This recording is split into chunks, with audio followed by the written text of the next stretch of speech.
Hey, Steve Mignogna here, doing the junkyard crawl at Bernardston Auto Wrecking in Bernardston, Massachusetts, with a 1988 Chevy Caprice Classic Estate. Now, 1988, we were well into the downsizing, front-wheel drive, V6, transverse 4, depressing era of automotive design and styling. Quite honestly, they were dark days. I mean, the cars sold well enough. They got good fuel economy. They were clean at the tailpipe. Some people, though, still had families and had to move them, let alone pulling trailers. You go camping, you need something big with a full frame that'll pull that trailer. That's where the Chevy Impala and Caprice Classic wagons came into play. Now, this is a full-size car, but keep in mind, in 1977, the first year for this basic platform, Chevrolet downsized these things 20% versus 1976. And of course, the full-size Chevy was the first Chevrolet to be downsized. In 78, the Malibu and the Monte Carlo got their turn at the downsizing axe. But for 77, the Impala and Caprice were the first downsized Chevys. But again, 10 years in, 11 years in, this 1988, and the process was still going strong. These things were built through 1990, and of course another generation came after that. So these cars, as big as they were and are, they served a very necessary purpose. American families who, before the SUV thing kicked in, American wagons like this were in 5 out of 10 driveways. Now inside this one, we'll see some interesting stuff. And these always have bench seats up front. Nothing, no sporting aspirations on these at all. And again, bench seat, room for 3 in the front, 3 in the back, even a third row. So you could potentially have an 8-passenger full-size car, and that's what you got right here. And again, these are full-frame cars. And something about the wagons, massive 11-inch drums at the back. And again, these are cast iron drums. They're not stamped steel. They're not aluminum, but with that said, big drum. And these little fins right here, these function to do 2 things when they're not rusting away and turning to nothing. Look at that, crazy. Look at that. But anyway, cast iron, right?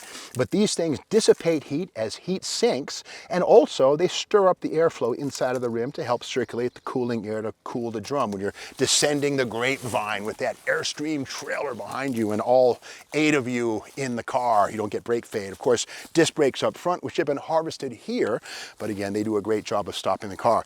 Now, paperwork in this one's kind of neat. We have pretty thick dossier of service. You can see right here that somebody took the car to Denoyer Chevrolet in Albany, New York, and back in, what was this, what year, what time here? Quite a while back, there's no date. Anyway, but they had work done, they had the distributor cap, the rotor done, and back in 1994, there you go. So the car was, I don't know, 8 years old, something like that. I'm not a math major. Some receipts, but again, paperwork like this is pretty cool. It's fun to learn. Sometimes you find things like the original window sticker, Dillon Chevrolet in Greenfield, Mass. We can see some work was done. Looks like, again, plugs and an oil change, etc. Meineke mufflers, there we go, right there. Before the advent of stainless steel exhaust systems, federally mandated, because the exhaust system being part of the emission system has to last 100,000 miles. So steel tubing, mild steel mufflers went away, and stainless steel replaced them, which does go 100,000 miles. And companies like Meineke were kind of out of business pretty quick. But this car got a fresh muffler back in, when was the date on it? 2000. So 23 years ago, this car was in there for a new Meineke muffler. And you just don't know what you're going to find inside of cars. Now, under the hood, a few different possibilities on these. The V6 was out of the picture for the Caprice Classic. These were strictly V8 powered, but which one? Well, we can learn by looking at this a few ways. Here's the emission sticker here.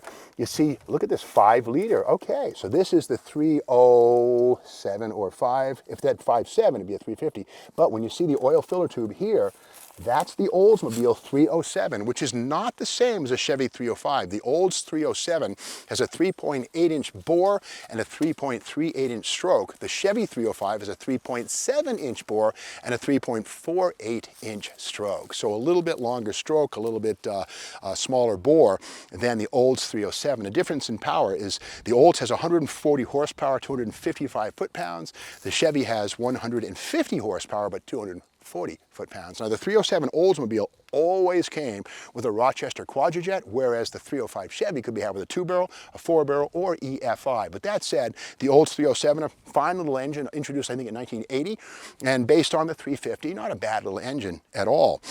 We see here This again is 1977, the new Chevrolet when they downsized. And again, the bones of this car go all the way back to 1977. And the new Chevrolet, a Horizon, something changing. Here comes the new cars. Well, check this out. Here's the story on this. And we can see right there, a lot of new thinking went in, a lot of new Chevy came out. And this is all about downsizing and aerodynamicizing, trim by the wind, corrosion fighters. And here on the right, it says a whole new wagon too. And again, it says here, more manageable in size than last year's Caprice and Impala wagons. And they're referring to, of course, the 76s. And here's more pictures. And again, they look massive, don't they? But these are actually about 20% smaller and lighter than the 76s, which they replaced. And this catalog continues. That's the Impala wagon right there. The Caprice wagon, of course, is more loaded, but you could also get the Impala. And there was actually a straight 6 possible in the Impala lineup, believe it or not the V6, but a straight 6 in 77. Now, the Chevy that came before was the full-size puppy, this thing right here. And there it is, large and in charge. 1976, final year for this massive body-on-frame Chevy. You could even get a 454 toward the end. We see it right here, 454 in 1976. How cool is that? But again, one thing that's interesting is on the wagons, the rears are leaf springs. A lot of people don't realize that the hardtops, convertibles, have coils in the back, but wagons, full-size Chevy wagons up till 76 have leaf springs in the back because they're able to pull as much as 7,000 pounds, which is 3.5 tons. And these ones here, they'll pull about 6,000 pounds. A little smaller, a little lighter, but again, 6,000 pounds is still a lot more than a Chevy Celebrity Eurosport wagon could pull, maybe 2,000. So if you had a family and you needed to pull a car, you needed a full-size Chevy like this, even though it was a downsized full-sized Chevy. Now, this platform lived on, and kind of controversially, here's 1991, the first year for the redesign. Some people call it the Orca, but there we have it. Now you can see the rear wheel openings are kind of weird, you know, they're kind of squashed down, and they only went a couple years like that, but the wagon was also available with that weird Orca body style. And again, the 1991 up aerodynamic body, but again, the same basic bones as 1977. Why mess with a good thing? And these could be had with all the way up to the 260 horsepower LT1 350 toward the end, which was a whole lot more power than this. But again, Detroit sort of reeled and went down into a valley and kind of crawled back out. But again, the American full-size station wagon, very much a thing of beauty and in demand. And the headlights on these, this is the second gen nose, and unlike modern cars, which this would be plastic and frosty, this is glass. How cool is that? You know, these are now, the problem with modern flush lights like this is they frost, they turn white, and you lose most of your, they become opaque, and you end up losing 30% of your light illumination at nighttime. They kind of suck. But glass ones like this are stock on all these. I think 1987, I think, was the first year that they got away from the sunken quad lights. And all of this was in the name of making air not get sucked into that pocket and allowing these things to be more fuel efficient with better aerodynamics. So let's walk around this side, and it's interesting to see a Hudson from the 1950s, and what a radically different time. Only 30 years difference between this and this here. But again, you like the sport mirrors on the Caprice Classic Estate right here, and these also are aerodynamic. They cut through the wind very gently, and I'm not sure, but they look kind of like they also are shared by Camaro and Firebird. Not certain, but the styling is certainly the same. It wouldn't be surprised to me if the part number was the same. I may be wrong there, but this does have the optional roof rack. Again, if you load your car with your 8-person family and you load all your baggage and luggage and your car is full, you can still put stuff up on the roof. Extra cost, and again, the rub strips here prevent the baggage from marring your roof. And again, just an American classic family car feature right here. The Griswolds heading off to Wally World in their big full-size wagon. Of course, theirs was not a Chevy, it was a Ford. Actually, it wasn't a Ford, it was a Fate car with the Grundy Mobile, whatever that thing was. But anyway, classic American stuff, man. How many families, vacations, load up the whole family, hit the road with a car like this? Millions of them for sure. And here's the air deflector on the back of that roof rack right here, which did two things. It kept air moving over the back glass so it wouldn't stain as readily, and it also, I guess, helped to keep exhaust fumes from getting inside if you drove the car with the window down, which you could do. And speaking of gasoline and exhaust, these run strictly on unleaded fuel. Here's the sticker right here, unleaded fuel only, because the catalytic converter in these things would become poisoned if you ran anything other than unleaded. Looking inside, you'll see right here the plastic cap and something inside of here there's a little flapper, that thing right there, that arrived in the mid-70s to prevent you from putting the larger nozzle of the leaded fuel at the gas station into this and advertently or inadvertently poisoning your catalytic converter, but if nothing else, making more exhaust emissions than Uncle Sam wanted you to make.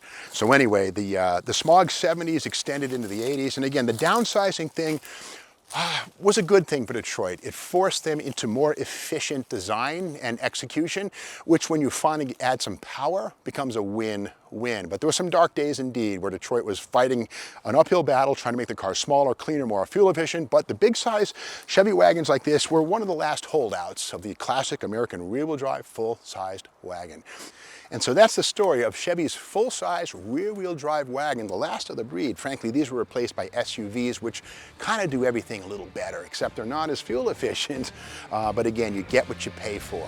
If you like this video, be sure to subscribe to the Steve Mag's YouTube channel. Subscribe, of course, and ring the bell so you know when the next video hits, which is tomorrow morning.